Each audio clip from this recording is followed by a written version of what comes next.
లో క్రికెట్ స్టార్లు కానీ, పొలిటికల్ స్టార్లు కానీ, సినిమా స్టార్లు కానీ వాళ్ళకు పెద్ద ఎత్తున మాస్ ఫాలోయింగ్ ఉంటుంది. పొలిటికల్ లీడర్లైనా, క్రికెట్ స్టార్లైనా, సినిమా యాక్టర్లైనా, స్టార్లైనా వాళ్ళ మూమెంట్ ఉన్నప్పుడు కొంత ముందస్తు ప్రిపరేషన్స్ తప్పకుండా అవసరం ఉంటుంది. అందులో ఒక సినిమా విడుదలవుతున్నప్పుడు తప్పకుండా వేల మంది అక్కడ జమ అయ్యేటువంటి ఆస్కారం ఉంటుంది. కాబట్టి థియేటర్ యాజమాన్యం మరి చెప్తున్నది మేము ఇన్ఫర్మేషన్ ఇచ్చినామని, మరి అక్కడ స్థానిక పోలీసులేమో మేము పర్మిషన్ ఇవ్వలేదని. ఏది ఏమైనప్పటికీ కూడా, ఎవరి నిర్లక్ష్యమైనప్పటికీ కూడా ఒక నిండు ప్రాణం పోవడం అత్యంత బాధాకరం, దురదృష్టకరం. ఇవాళ ఆవిడ కొడుకు ఇలా ఏదైతే హాస్పిటల్లో కొట్టుమిట్టాడుతూ ఉండడం, ఆయన కోలుకొని రావాలని చెప్పి మనస్ఫూర్తిగా కోరుకుంటున్నాం. ఆ కుటుంబాన్ని సంపూర్ణంగా ఆదుకోవాలని చెప్పి అల్లు అర్జున్ గారిని నేను కోరుతా ఉన్నా. రెండవది, ఆ బాబుకు సంబంధించినటువంటి మెడికల్ ఎక్స్పెండిచర్ అంతా కూడా వాళ్ళే భరించాలని చెప్పి కూడా భావిస్తున్నాం. దీని నుంచి ఫ్యూచర్లో ఈ స్టార్లు ఎవరైతే ఉన్నారో, ఈ క్రికెట్ స్టార్లు కావచ్చు, ఈ పొలిటికల్ స్టార్లు కావచ్చు, సినిమా స్టార్లు కావచ్చు, బాధ్యతాయుతంగా ఉండాలని చెప్పి కూడా కోరుతున్నాం.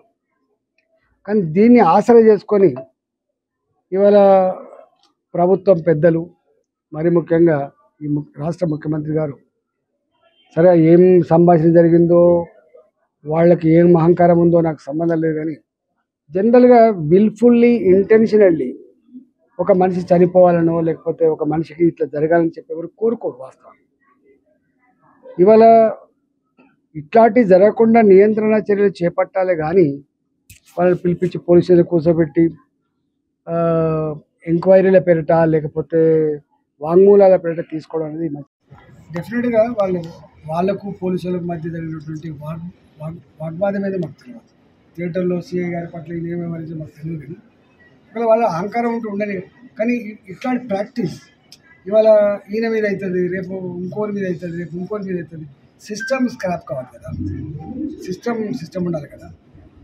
విల్ఫుల్గా కోర్టులో ఎప్పుడు కూడా ఏముంటుందంటే విల్ఫుల్ ఇంటెన్షనల్లీ అని ఒక సబ్జెక్ట్ ఉంటుంది. కానీ ఇక్కడ ఇట్లాంటి వాటిలో ఇంటెన్షన్ ఉండదు. ఆయన వచ్చినప్పుడే నామే ఇట్లా అవుతుందని చెప్పి ఎవరు ఊహించారు కదా. రాద్ధాంతం వాళ్ళు చేస్తున్నారు. ఇలా అందరినీ బెదిరించుకొని, ప్రభుత్వానికి రెండు విశేష అధికారాలు ఉంటాయి. ఒక అధికారం ఏంటంటే ఎవరినైనా ఎప్పుడైనా జైల్లో పెట్టే అధికారం ఉండొచ్చు ప్రభుత్వానికి. ఎవరి మీదైనా ట్యాక్స్ వేసే అధికారం ఉండొచ్చు. రాష్ట్ర ప్రభుత్వాలకైనా కేంద్ర ప్రభుత్వాలకైనా రెండు విశేషమైన అధికారాలు ఉంటాయి. ఒకటి ట్యాక్స్ వేసే అధికారం, ఎవరి మీదైనా కేసు పెట్టి జైల్లో పెట్టే అధికారం ఉండొచ్చు. కానీ అంత మాత్రాన ఏది పడితే చేస్తా అంటే దానికి ప్రజలు ఉంటారు తప్పకుండా. కానీ ఒక్కటే, నేను ఆ కుటుంబం, నేను ఇక్కడికి వచ్చింది ఆ అబ్బాయి తొందరగా శ్రీతేజ జల్దీ కోలుకోవాలని, ఆ కుటుంబం శోకసప్త హృదయంతో ఉంది కాబట్టి వాళ్ళందరూ ఆదుకోవాలని, వాళ్ళ కుటుంబానికి మంచి ధైర్యాన్ని ఇవ్వాలని, ఆ కుటుంబం మంచిగా బతకడానికి కావాల్సినటువంటి అన్ని రకాల ఆర్థికపరమైన సపోర్ట్ చేయాలని చెప్పి కోరుతున్నాను. ఇది ఖచ్చితంగా జరగాల్సింది. ఎక్కడ బాయిలు పోయి చనిపోయి పేలి చనిపోయినప్పుడు కావచ్చు, లేకపోతే రకరకాల పద్ధతులు కావచ్చు, చనిపోయినప్పుడు ఒక సమాజం వాళ్ళ పట్ల సానుభూతి ఉంటుంది. కానీ ఇక్కడ వీళ్ళు దీని పెద్ద రాద్ధాంతం చేసేది భారతీయ జనతా పార్టీ కాదు, రాద్ధాంతం చేసేది కాంగ్రెస్ పార్టీ. దీని మీద గంటల తరబడి అసెంబ్లీలో ఉపన్యాసాలు ఇచ్చి మొత్తం ఆ వర్గాన్నే, ఆ ఇండస్ట్రీనే మొత్తం బోర్డు నిలబెట్టే ప్రయత్నం కూడా మంచిది కాదు. ఆయన అనుకుంటుండు.